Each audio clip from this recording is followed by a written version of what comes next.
Unboxing ko sa akong gi-order nga Nutribullet para sa aking kalusugan. Mag juicer na ako ng malunggay. Baliktad pala. And guys.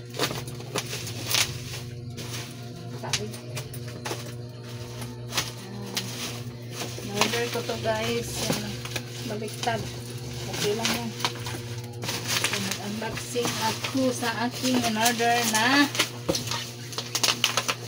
Nutribullet. Baliktad, ganyan. Ayan o. Kasi, nahirapan ako sa juicer. May juicer kami, pero ito na lang kasi madali lang. May blender din kami. Ayan.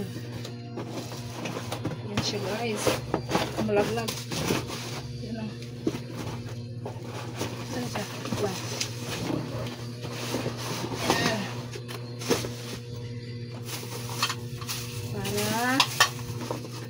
Ayun po guys. Yan. Ayan. Ating i-unboxing. May blade siya ganyan. Dalawa. Ito takip niya. Ganyan. Basta dalawang takip. Meron din siyang ganito, malaki.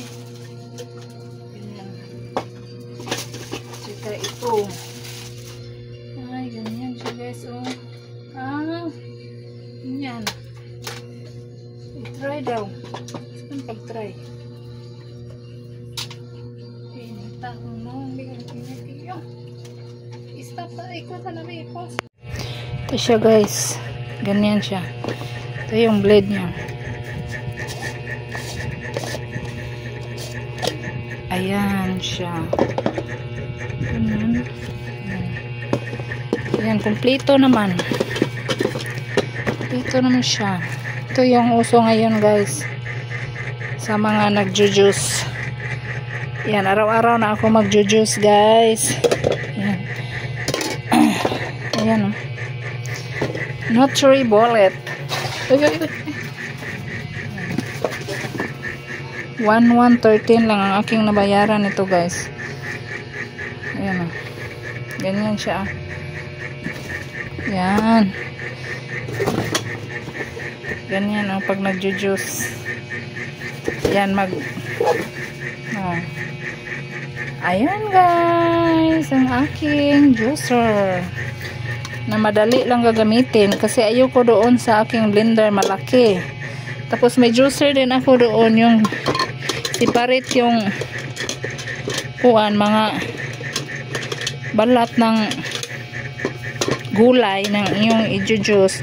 Pero ayoko nun kasi mahirap yun hugasan yung mga blade nun. Ito direct lang, ganyan mo lang. Ganyan. O diba? Nice siya guys. Nice. Bukan ko to bukas. Mag-juicer ako. Para mag-diet na ako. Prutas at gulay lang ang aking iinumin. So, diba? Yan. Thank you for watching. Bye-bye.